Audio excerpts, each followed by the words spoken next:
मेरे पे भी ये चादर कहते थे गिरने, मैंने कहा मैं तुम्हारी गर्दन में पटा डाल दूंगा अगर तुमने ऐसी कभी सोच रखी। अब अमेरिका से अपील करने जा रहे हैं और अमेरिका ने जो इनसे मांगना है उसमें इनका मुंह काला हो जाना है। जितना प्रेशर बोल मीडिया ग्रुप ने बर्दाश्त किया है, जितनी सौबतें बोल ने बर्दाश्त की हैं, उसके बाद तो अब मैं ये कह सकता हूं हम इम्यून हो चुके हैं।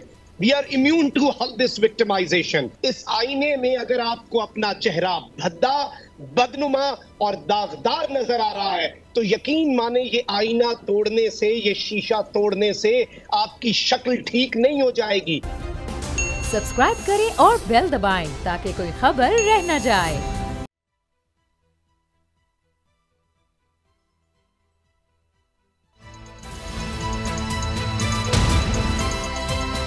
अब पता चला। बिस्मिल्लाहिर्रहमानिर्रहीम, अस्सलाम वालेकुम। मैं हूं मोहम्मद उसामा गाजी और आप देख रहे हैं अब पता चला। सुकूत छाया है इंसानियत की कदरों पर, यही है मौका इजहार, आओ सच बोले। हमें गवाह बनाया है वक्त ने अपना, बनाम अजमत किरदार, आओ सच बोले। सच कोई कैसे बोले, कौन बोले कि इस दौर में सच सुनना हुक्मरानों को गवारा ही नहीं। इसी सच बोलने की पादाश में बोल न्यूज के को चेयरमैन शुएब शेख को गिरफ्तार किया गया है, क्योंकि बोल हुकूमती दबाव में आया, न सच के रास्ते पर चलने से पीछे हटा। सितम देखिए कि पहले गिरफ्तारी हुई, फिर जाली मुकदमा सामने आया। FIA ने गिरफ्तारी से पहले कोई नोटिस तक नहीं भेजा। शुएब शेख पर रिश्वत का झूठा मुकदमा दर्ज किया गया, लेकिन रिश्वत देने और लेने वालों में से कोई सामने नहीं आया। सिर्फ सच बोलने पर शुएब शेख को बदतरीन इंतकाम का निशाना बनाया गया। गिरफ्तारी के बाद इनके घर पर धावा भी बोला गया और सामान तक उठाकर बाहर फेंक दिया गया। शेख रशीद अहमद साहब अवामी मुस्लिम लीग के सरबरा, इमरान के करीबी दोस्त हमारे साथ हैं।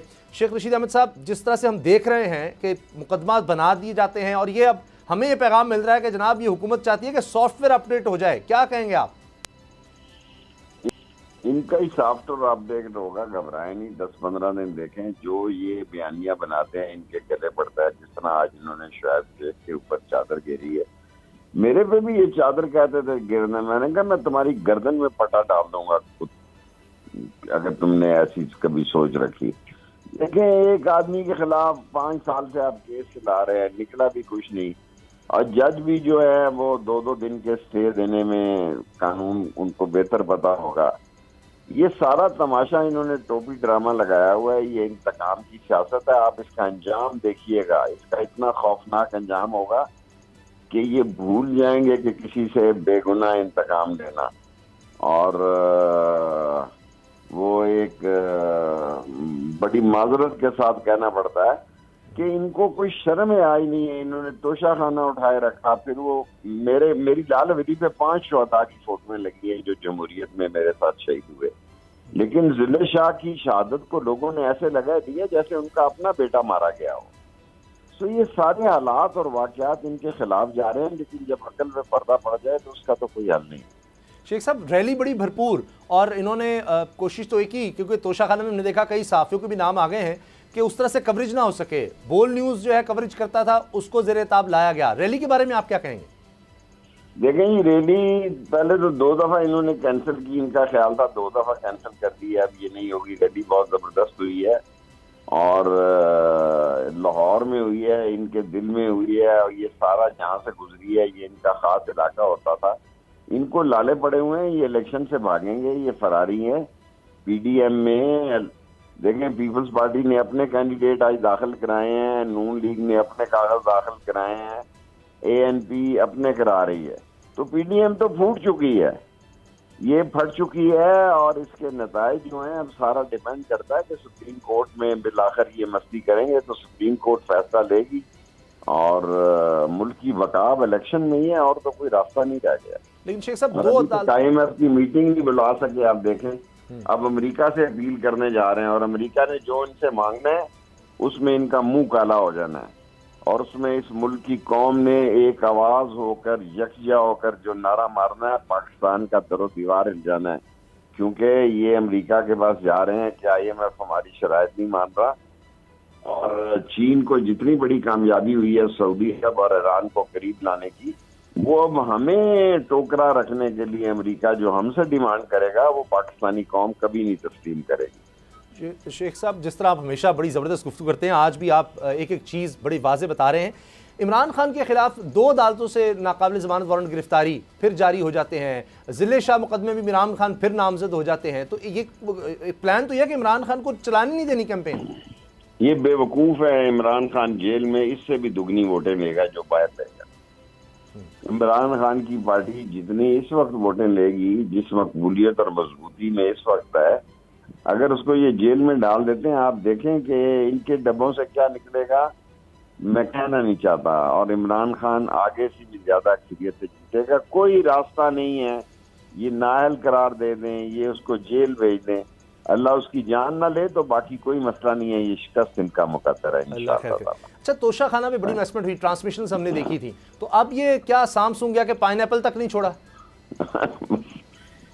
बस छोटे लोग बड़े घरों में दाखिल हो गए हैं पाकिस्तान में। Thank you. ठीक, बहुत बहुत शुक्रिया आपका। शेख रशीद अहमद साहब, अवामी मुस्लिम लीग के सरबरा, हमारे साथ थे। शाहबुद्दीन ने मुझे ज्वाइन किया है, मेरे साथी एंकर हैं, बोल्ड न्यूज़ का हिस्सा।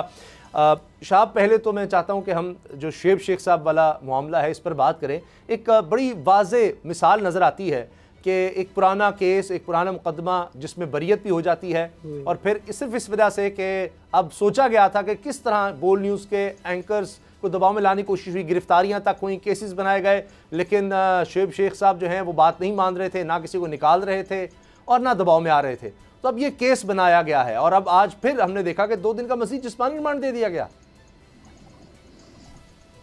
बिल्कुल, देखें, ये अब बहुत वाज़े हो चुका है और अब तो मैं समझता हूं कि इस वक्त जिस बुरे तरीके से जो निज़ाम है वो नंगा हो चुका है ना हमारे मुल्क में, इसकी मिसाल आपको 75 तारीख में नहीं मिलती। अब इस वक्त शुएब शेख का क्या कसूर है, इस वक्त बोल्ड न्यूज़ का क्या कसूर है? ये सिर्फ और सिर्फ एक जुर्म की पादाश में ये पुराने केसेस, गड़े मुर्दे उखाड़ रहे हैं। केसेस जो भी हों, लेकिन उनकी टाइमिंग जो है वो पूरी कौम के सामने बड़ी वाज़े है, बड़ी क्रिस्टल क्लियर है कि ये सिर्फ और सिर्फ विक्टिमाइज कर रहे हैं, ये सिर्फ और सिर्फ प्रेशराइज कर रहे हैं। क्या बोल दे, इससे पहले प्रेशर बर्दाश्त नहीं किया जितना प्रेशर बोल मीडिया ग्रुप ने बर्दाश्त किया है, जितनी सौबतें बोल ने बर्दाश्त की हैं, उसके बाद तो अब मैं ये कह सकता हूं हम इम्यून हो चुके हैं। We are immune to all this victimization. और यहाँ पे एक चीज बड़ी, मैं यहाँ पे एक पैगाम जरूर देना चाहूंगा एज अ पार्ट ऑफ बोल फैमिली और एज अ जर्नलिस्ट, जिसका सिर्फ एक मकसद है, जो बोल न्यूज का मकसद है कि हमने हकीकी सहाफत करनी है, हमने जर्द सहाफत नहीं करनी। सिर्फ एक चीज है कि हमारी सहाफत आईना है। इस आईने में अगर आपको अपना चेहरा भद्दा, बदनुमा और दागदार नजर आ रहा है तो यकीन माने ये आईना तोड़ने से, ये शीशा तोड़ने से आपकी शक्ल ठीक नहीं हो जाएगी। अपने बदनुमा, अपने भद्दे और अपने दागदार चेहरे का इलाज करें। आप जो शीशा दिखाने वाले होते हैं, और सहाफत है क्या? हम तो अवाम के वकील हैं, हम तो अवाम की बात करते हैं, अवाम के अलावा हमने और कोई बात नहीं की। और इस वक्त भी आप देख लें कि सिर्फ और सिर्फ बहुत से लोगों को निकालने का कहा गया, वाहिद चैनल है जो डट गया। बहुत से लोगों के हवाले से बोल न्यूज को प्रेस रिलीज जारी करनी पड़ी। उन्होंने वाजे किया कि बोल एक फैमिली है, बोल वाला कोई भी किसी प्रेशर की वजह से हम ये नहीं करेंगे कि फलाने को निकाल दो, ये कर दो। और देखें, केसेस अपनी जगह, लेकिन इस वक्त जो विक्टिमाइजेशन हो रही है ये सबके सामने है। ये बड़ी मैं समझता हूं कि इस पे अब अगर बात ना भी की जाए ना तो ये रोजे रोशन की तरह यहाँ हो चुकी है। अब सड़क पे निकले जो समझ रहे हैं ना कि उनका प्लान बड़ा बेहतरीन जा रहा है, उनकी कैलकुलेशन इस दफा मिस कैलकुलेशन नहीं बनेगी, उनका एडवेंचर इस दफा मिस एडवेंचर नहीं बनेगा। वो जरा बोल के बारे में और शुएब शेख के बारे में किसी बच्चे से पूछ ले, सड़क पे निकल के किसी बुजुर्ग से पूछ ले, किसी आम पाकिस्तानी से पूछ ले, वो बताएगा ये क्या करते हैं, वो बताएगा ये हक और सच के अलमबरदार है। ये कौन होते हैं बताने वाले, और सिर्फ विक्टिमाइजेशन। ठीक, अच्छा, सैयद मुजम्मिल शाह ने भी हमें ज्वाइन किया है। मुजम्मिल, एक तरफ हम देख रहे हैं कि तोशा खाना सहाफ़ी भी सामने आ गए हैं, अल्हम्दुलिल्लाह बोल्ड न्यूज़ फैमिली का कोई शख्स उसमें नहीं है। एक तो ये नज़र आता है कि हम उन लोगों में नहीं है, चूँकि इसलिए हमें निशाना बनाया जाता है, फिर हमें पैगाम दिया जाता है कि जी आप अपना सॉफ्टवेयर अपडेट कर लें। और क्या इस तरह के हथकंडों से आप समझते हैं कि हमें मरूब हो जाना चाहिए कि जी आप, हमने पहले आपके एंकर्स के बारे में कहा था, केसेस बनाए थे, कहा था इनको निकाल दे, नहीं निकाला, तो अब को चेयरमैन को भी गिरफ्तार करेंगे?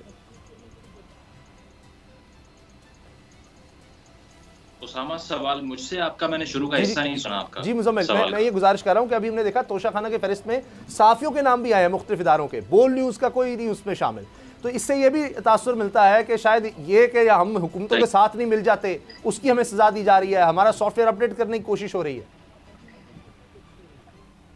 बिल्कुल जी, देखिए इसमें मैं एग्री करता हूँ आपसे कि एक तो प्रेशर टैक्टिक होता है ये, अगर आपने किसी को अपनी लाइन पर लेकर आना हो और नैरेटिव जो है वो अपना इनकलकेट करना हो तो फिर उसका आसान तरीका यही है कि केसेस बना दिए जाएं या प्रेशराइज किया जाए या फिर जो ऑर्गेनाइजेशन की पॉलिसी है उसको तब्दील करने की कोशिश की जाए। तो मुझे लगता है कि वैसी एक पॉलिटिकल टैक्टिक है।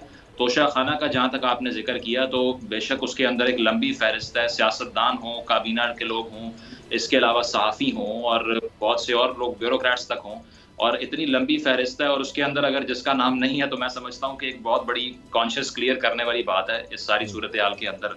और जहाँ तक ये सेंसरशिप का ताल्लुक है तो ये हमेशा से पाकिस्तान में एक नॉर्म रहा है और बड़ा आसान है कि किसी को भी अगर आपने मार्जिनलाइज करना है, दीवार से लगाना है तो इस तरह के केसेस बनाए जाएं उसके ऊपर।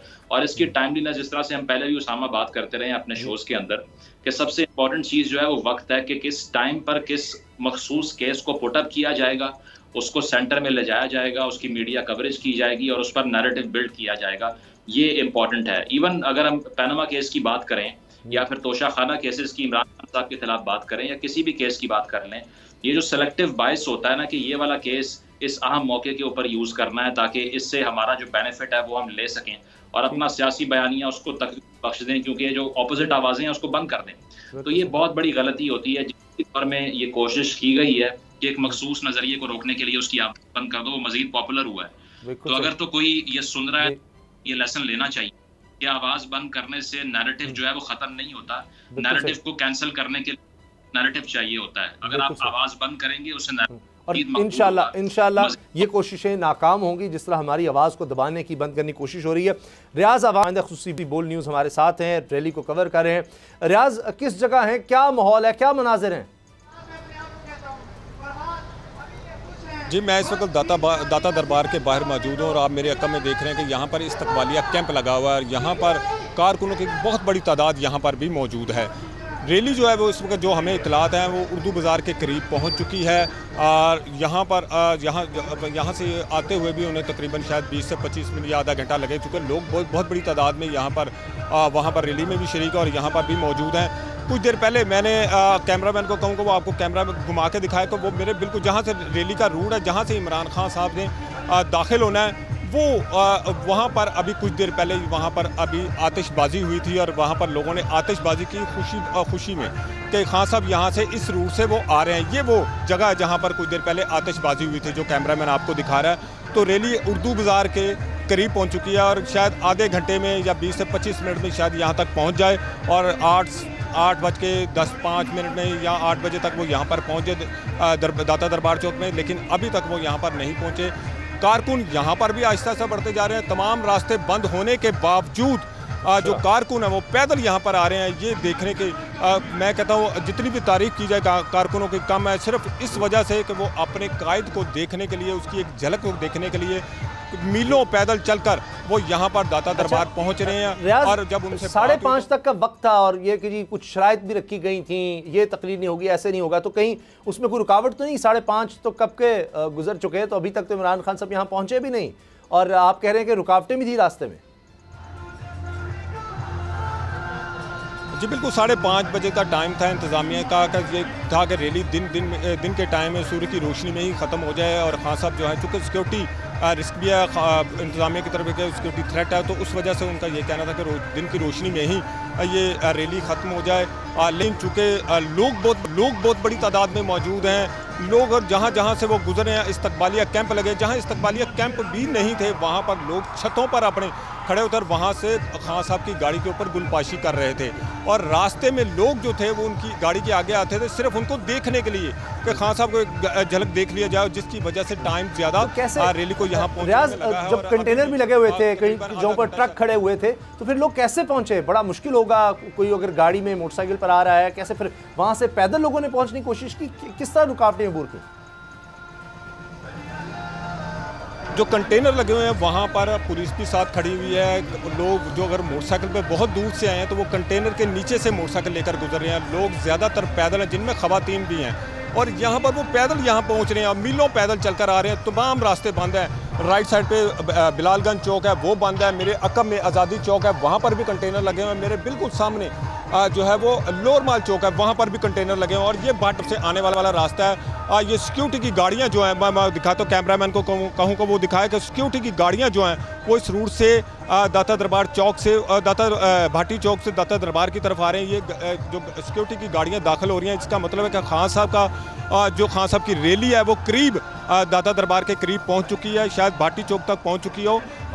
वो जो सिक्योरिटी की गाड़ियां हैं वो यहाँ पर आप देख रहे हो कि पुलिस की गाड़ियों की लाइटें भी जल रही हैं, तो इसका मतलब है कि वो करीब ही हैं और 10 से 15 मिनट या 20 मिनट में यहाँ पर पहुँच जाएंगे, दाता दरबार में चौंके। और यहाँ पर आकर जो कारकुन है यहाँ पर बड़ी तादाद में वो इस चीज़ का इंतज़ार करेंगे कि यहाँ पर पहुँचे। लेकिन सबसे बड़ी बात ये है, जो देखने वाली बात है, कि जगह जगह खारदार तारें लगी हुई हैं, जगह जगह कंटेनर खड़े हुए हैं, रास्ते बंद हैं। और इतनी बड़ी तादाद में आप देखें कि आतिशबाजी हो रही है। मैं कैमरामैन को कहूँगा वो जूम करके आपको दिखाए कि आतिशबाजी भी हो रही है। तो इसका मतलब भाटी चौक के करीब जो है वो खान साहब पहुँच चुके हैं। ये भाटी चौक है जहाँ पर ये आतिशबाजी हो रही है। और यहाँ से खान साहब जो है वो आखिर में सिर्फ ये बताइए कि क्या एक तो रैली के साथ इमरान खान सुल्तान पार्क से निकले, वहाँ पर बहुत बड़ी तादाद थी लोगों की, तो क्या रास्ते में भी लोग साथ शामिल होते रहे हैं? क्योंकि आप जिस जगह पर मौजूद हैं वहाँ भी हम देख रहे हैं कि ऐसे जैसे लोग इस्तकबाल करने के लिए यहाँ पर हज़ारों लोग तो यहाँ पर ही हैं।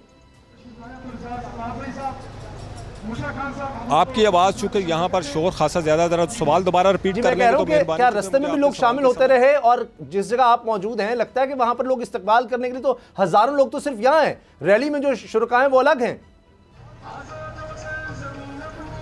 जी बिल्कुल, हाँ, रास्ते में भी लोग शामिल। पुलिस की सख्त जो है वो रुकावटें खड़ी करने के बावजूद, सख्त इंतजाम होने के बावजूद पुलिस को लोग जो है पैदल जो है वो रास्ते में इस रैली में शामिल होते रहे। और यही वजह के कारकुन जो हैं वो बढ़ते ही जा रहे हैं। इतनी तवक्को शायद किसी को भी नहीं थी, जितनी रुकावटें खड़ी की हुई थी, यही लग रहा था शायद कारकुन जो हैं वो इतनी तादाद में नहीं निकलेंगे। बड़ी तादाद में लोग आए हैं, रुकावटें अबूर करके आए हैं, रुकावटों के बावजूद लोग आए हैं। बहुत शुक्रिया रियाज अवान, नुमाइंदा खुसूसी बोल न्यूज़, हमें बता रहे थे दाता दरबार लाहौर से कि लगता है कि करीब ही पहुँच गई है रैली और वहाँ पर लोग मुंतज़िर हैं इमरान खान के। इमरान खान साहब पर केसेस की तादाद बढ़ती चली जा रही है, नाकाबिल ज़मानत वारंट गिरफ्तारी भी सामने आ जाते हैं। और लगता यह है कि चाहे ज़िले शाह की शहादत हो, उसका केस भी इमरान खान साहब बन रहा है। इस पर भी हम बात करेंगे। फिर तोशा खाना का जो मामला है, क्या जो केसेस इमरान खान के खिलाफ बनाए गए, क्या वो अपनी मौत आप मर जाएंगे अब तोशा खाना की डिटेल आने के बाद? और अभी 2002 से जब मामला पीछे जाएगा अदालती हुक्म के बाद, तो उसका क्या होगा? ब्रेक के बाद बात करेंगे।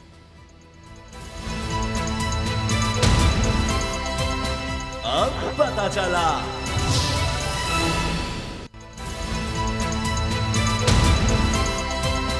अब पता चला। इमरान खान साहब की रैली रवां दवां है। जिस तरह से अपनी मंजिल की जानिब जा रही है, इसी तरह से केसेस की तादाद भी बढ़ती चली जा रही है। इमरान खान साहब के खिलाफ एक ही दिन में दो नाकाबिल ज़मानत वारंट गिरफ्तारी भी जारी होते हैं। खबर यह भी चलती है कि जी हेलीकॉप्टर के जरिए पुलिस पहुंच रही है, इस्लामाबाद पुलिस पहुंच रही है एक दफ़ा फिर इमरान खान साहब को गिरफ्तार करने के लिए। फिर खबर चलती है नहीं, ऐसा कुछ नहीं है, ये सब कुछ हो रहा होता है। लेकिन कहीं इमरान खान साहब को रिलीफ भी मिलता है। इलेक्शन कमीशन की तरफ से वारंट गिरफ्तारी वो भी मनसूख किए जाते हैं हाई कोर्ट की तरफ से। और जिस तरह से केसेस की तादाद बढ़ रही है, अब वाकई लगता है कि 100 तक तो पहुंच ही जाएगी अगले चंद दिनों में, क्योंकि ज़िले शाह की शहादत का एक और मुकदमा दर्ज किया गया है और उसमें भी इमरान खान साहब को नामजद कर दिया गया है। अब मखदूम शाहबत, आप देख ही रहे हैं कि ये केसेस की तादाद भी बढ़ रही है, रैली भी आगे बढ़ रही है। तो हुकूमत ये केसेस बना कर हासिल क्या कर रही है? इमरान खान साहब की पॉपुलैरिटी तो कम नहीं हो रही। जो रैली के मनाजिर हैं, 2 दफ़ा इस रैली को एक दफ़ा 144 लगाकर रोकने की कोशिश हुई, उसमें भी नाकामी हुई। तो लोग तो खौफजदा नहीं हुए। ज़ख्म, तशद्दुद, जबर के बावजूद आंसू गैस, वाटर कैनन का इस्तेमाल, तो ये माजी में शायद कामयाब हो जाते थे, आज हम वो नहीं देख रहे।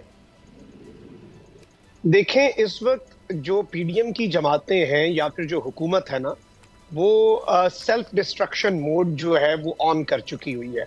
ये अपने पांव पर लगातार अप्रैल 2022 से लेकर आज के दिन तक कुल्हाड़े मार रहे हैं। ये जो कुछ करते हैं वो उल्टा इनके गले पड़ता है। आप एक छोटी सी मिसाल देखें कि तोशा खाना में इमरान खान को घड़ी चोर कहा जाता था, फिर जब खाते खुले और इमरान खान को गिराने के चक्कर में इनके अपने ऐसे खाते खुले हैं। और अभी तो 2003 ऑनवर्ड्स बात चली है, उससे पहले के जब आए तो मजीद आपको पता चलेगा कि बेनजीर और नवाज दौर में क्या कुछ होता रहा। तो एक चीज जो ये समझ नहीं पा रहे वो ये है कि इन्होंने जो अगले दिन कुछ दिन पहले जो रियासती जबर हमने देखा, लाहौर में जब रैली निकलनी थी और जिले शाह की शहादत भी हुई, उसके बाद इन्हें लग रहा था कि लोग डर जाएंगे और लोग दुबक के अपने अपने घरों में बैठ जाएंगे। लेकिन इन्हें एक बात की समझ नहीं आ रही कि ऐसे इक़दाम करके ये पब्लिक पल्स को नहीं समझ पा रहे। जब आप पब्लिक की पल्स को नहीं समझते ना, फिर आप गलतियों पर गलतियां करते जाते हैं। आप लोगों का डर खत्म कर रहे हैं, आप लोगों के झाके जो होते हैं वो खोलते जा रहे हैं। और इस वक्त इमरान खान को ये बेशक गिरफ्तार भी कर लें तो आपको पता है कि उसका रिस्पांस भी क्या होगा, उसमें क्या इन्हें पॉलिटिकली कोई फायदा हो जाएगा, वो जवाब ये हमसे बेहतर जानते हैं कि इन्हें कोई नहीं होना। लेकिन चूंकि ये इतने बुरे तरीके से फंस चुके हैं, इन्होंने एक पॉलिटिकल सुसाइड कमिट कर ली हुई है, लेकिन ये अब उसे मानने के लिए तैयार नहीं है जितने ये सियासी स्टेक होल्डर्स हैं। इसके अलावा जाहिर बात है बहुत से ताकतवर लोग जो हैं उन्हें ये हजम नहीं हो पा रहा कि हम तो अपनी मर्जी से नैरेटिव भी चेंज कर लिया करते थे, इस मर्तबा ये क्या हो गया है, इस मर्तबा कितना हमारे लिए मुश्किल हो चुका है। तो ये चीजें जो हैं ये इन्हें समझ नहीं आ रही, या फिर ये जानबूझकर समझना नहीं चाह रहे और बिल्कुल बच्चे बन के बैठे हुए हैं। तो मुझे लगता है कि अगर ये इमरान खान के रैली पे कुछ करते हैं या इमरान खान को अरेस्ट करने की कोशिश करते हैं, वो भी इनकी एक और गलती होगी। अच्छा मुजम्मिल, जिस तरह आप भी बात कर रहे थे बयानिए की, कुछ होना चाहिए अवाम के पास जाने के लिए कि हम ये कर रहे हैं। अब महंगाई के हवाले से तो इनका बुरा हाल है, कारकर्दगी उस तरह से नहीं है इनकी। अब मरीम साहिबा की एक ट्वीट ही अगर हम ले लें मिसाल के तौर पर इमरान खान साहब के हवाले से, तो वो कहती हैं कि जी पुलिस के होते हुए तुम डर गए हो, पुलिस को निकलो बाहर, पुलिस क्या होती है, कौन रोक सकता है, देखो नवाज शरीफ किस तरह निकले थे। खैर वो फैक्चुअली रॉन्ग है, 2008 में उस वक्त मुशर्रफ साहब का दौर नहीं था, जरदारी साहब सदर थे और फिर वो किस तरह आए, वो सब डील के तहत वो अदलिया बहाली की जो बात करी थी। लेकिन वो तो ऐसे चाह रही हैं कि कोई तसादुम हो।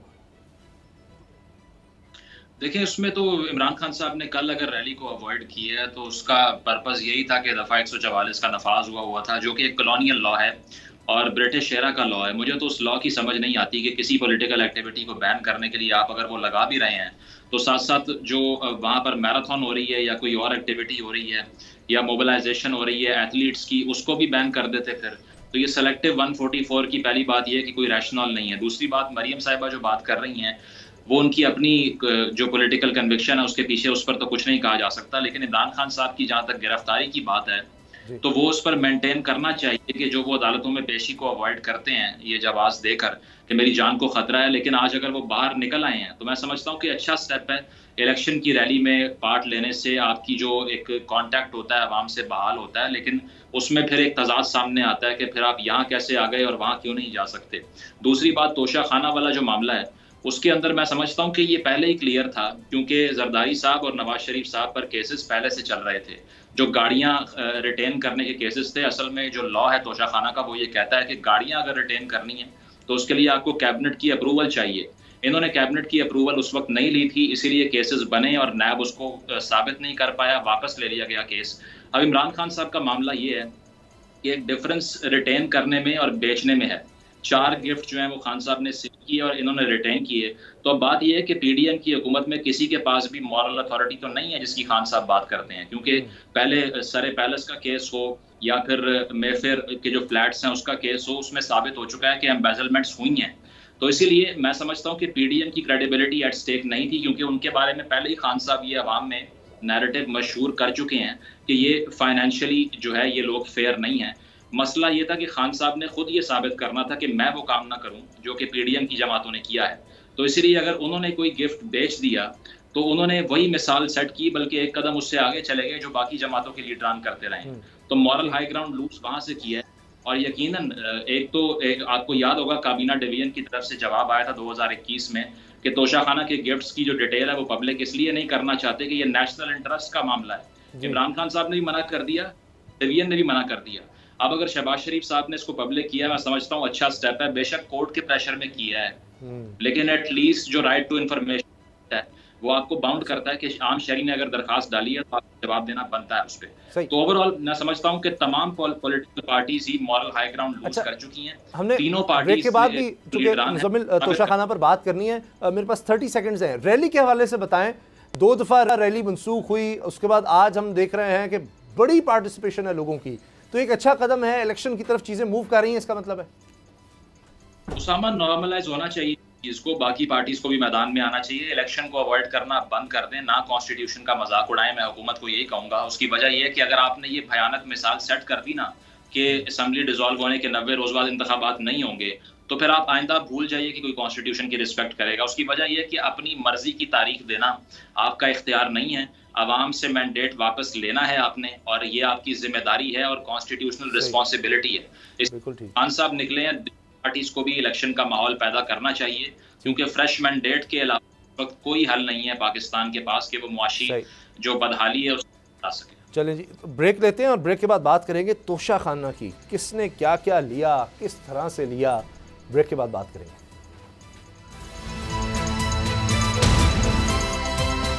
अब पता चला।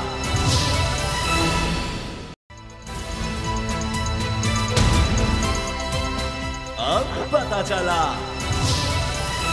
हर तरफ वायरल है किस्सा तोशाखाना का, किसने क्या कुछ लिया है हम आपको दिखाते हैं। सबसे पहले शरीफ खानदान के बारे में देखिए। नवाज शरीफ खानदान ने तोशाखाना से कुल 28 तहाइफ मुफ्त लिए, बिल्कुल मुफ्त, 1 रुपया नहीं दिया इन तहाइफ के लिए। नवाज शरीफ 19, कुलसूम नवाज 8, मरीम नवाज ने 1 तोहफा तोशाखाना से बिल्कुल मुफ्त हासिल किया। और इसके अलावा नवाज शरीफ ने 42 लाख की मर्सिडीज बेंज 6,36,000 में हासिल की। 11,85,000 की घड़ी सिर्फ और सिर्फ 2,43,000 में हासिल की। यही किस्सा नहीं खत्म होता, डेकोरेशन पीस, कुरान पाक, कफलिंग्स, कुवैती सिक्के भी न छोड़े, जो जो मिल रहा था हासिल किया। 7.5 लाख रुपए वाली घड़ी सिर्फ 1.5 लाख में अपनी मलकियत में ली, कई घड़ियां ले चुके हैं। 2015 में 10.5 लाख मलियत की घड़ी भी तोशाखाना से हासिल की। और रोलेक्स घड़ियों का बड़ा चर्चा है।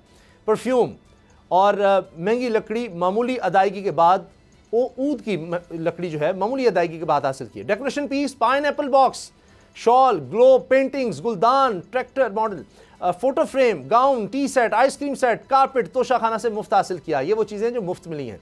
20 लाख की घड़ी, 2 लाख का पेन, 1,95,00,000 की अंगूठी के 76 लाख दिए और सब ले लिया। तस्बीह, कटोरा, कश्ती का मॉडल, 2 कारपेट भी नवाज शरीफ के नाम के सामने दर्ज हैं। और 32 लाख की घड़ी, 50 लाख का पेन, 80 लाख की अंगूठी, 2 लाख की तस्बीह नवाज साहब के नाम, ये दर्ज है। तो ये बड़ी तफसील है जी। 40 लाख की रोलेक्स घड़ी 8 लाख रुपए देकर अपने कब्जे में ले ली, कमाल नहीं है। कुलसूम नवाज साहिबा ने तोशाखाना से 8 तहाइफ मुफ्त हासिल किए, अल्लाह ताला की मग़फ़िरत फरमाए। 3,80,000 की घड़ी सिर्फ 74,000 में अपनी मलकियत में ली। तो ये वो शरीफ खानदान के हवाले से डिटेल्स हैं जी। सोने का हार, ब्रेसलेट 1,21,000 के एवज तोशाखाना से हासिल किया। हार भी हैं, ब्रेसलेट हैं, सब चीज़ें हैं। हुसैन नवाज ने रोलेक्स घड़ी, कफलिंग्स मामूली अदायगी पर हासिल किए। वैसे ये बरतानवी शहरी हैं, पाकिस्तान से इनका कोई ताल्लुक नहीं है। मरीम नवाज ने तोशाखाना से पाइनएप्पल का बॉक्स लिया और इस पर अब मरीम साहबा कह रही हैं कि जी मैंने तो सिर्फ पाइनएप्पल लिया है, तो इतना शोर क्यों मचाया जा रहा है। मखदूम शहाब हमारे साथ हैं। शहाब, ये तो सिर्फ चंद चीज़ें, क्योंकि वरना तो पूरा प्रोग्राम इसमें गुजर जाता, क्योंकि 450 सफ़ात हैं तकरीबन जिनमें सारी डिटेल्स हैं।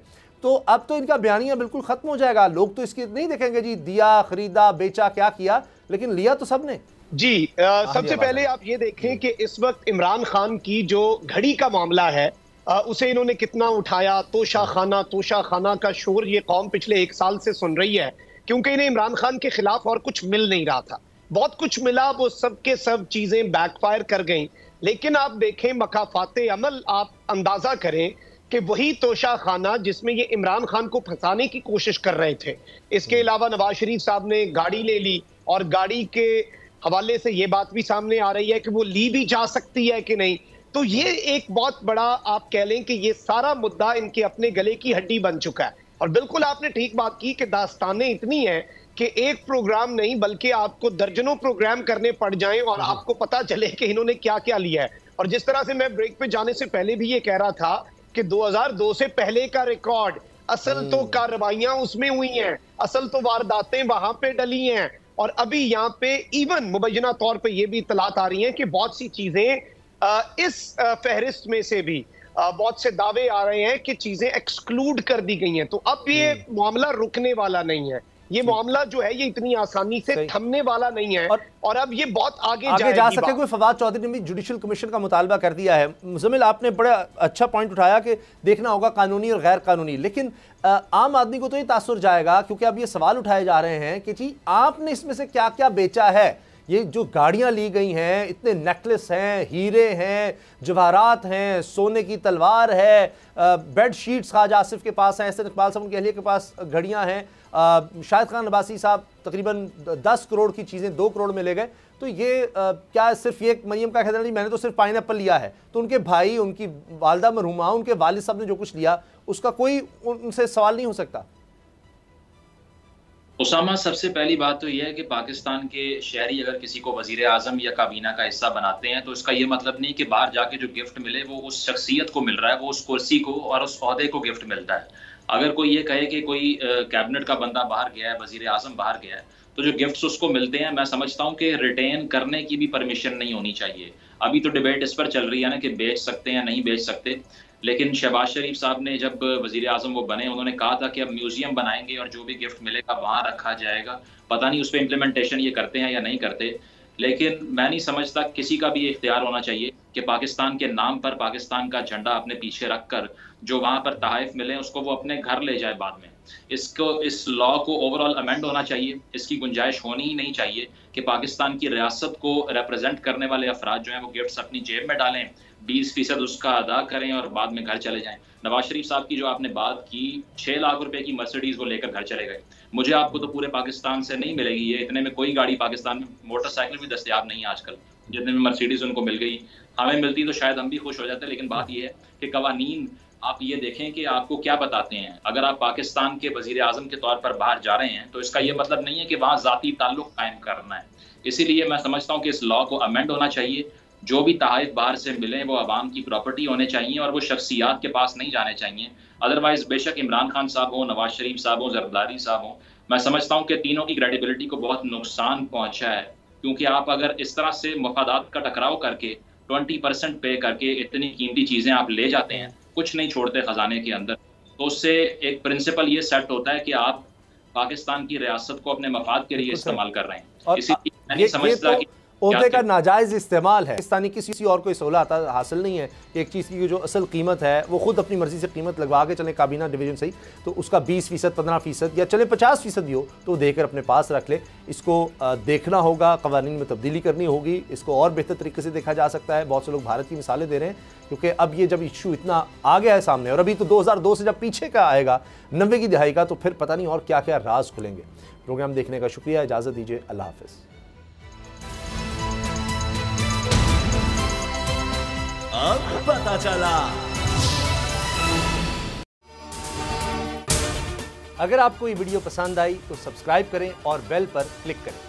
को चेयरमैन बोल, शोएब शेख के खिलाफ मनगढ़ंत, झूठा और बेबुनियाद केस। हुकूमत इंतकामी कार्रवाइयों पर उतर आई। रिश्वत देने के झूठे इल्जाम के पीछे असल हकायक वो ले आया अवाम के सामने। सिंध हाई कोर्ट की जानिब से 10 मार्च को एग्जैक्ट केस में बरियत का फैसला भी दे दिया गया, जो रिश्वत के इस इल्जाम को झूठा और बेबुनियाद साबित करने के लिए काफी है। सवाल ये उठता है, न रिश्वत लेने वाला न देने वाला मौजूद, तो फिर ये मुकदमा क्या है? गुज़िश्ता 5 सालों में ना तो कोई गवाह पेश हुआ और ना ही कोई सबूत सामने आया, जबकि कोई इंक्वायरी अमल में नहीं लाई गई। जब मुल्ज़िमान से कोई तहकीकात नहीं की गई, कुछ साबित नहीं हुआ, तो फिर ये मुकदमा क्या है? इससे कबल केस की इंक्वायरी कमेटी के सामने खुद जज कादिर मेमन ने रिश्वत के इल्जाम की तरदीद की थी और कमेटी को तहरीरी तौर पर आगाह भी किया था। इस झूठे और बेबुनियाद केस की कानूनन कोई हैसियत नहीं। सिंध हाई कोर्ट इस मुकदमे में शोएब शेख को बरी कर चुकी है, तो फिर इस नाम नेहाद इल्जाम की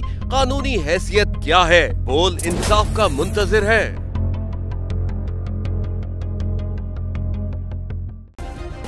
सब्सक्राइब करें और बेल दबाएं ताकि कोई खबर रह न जाए।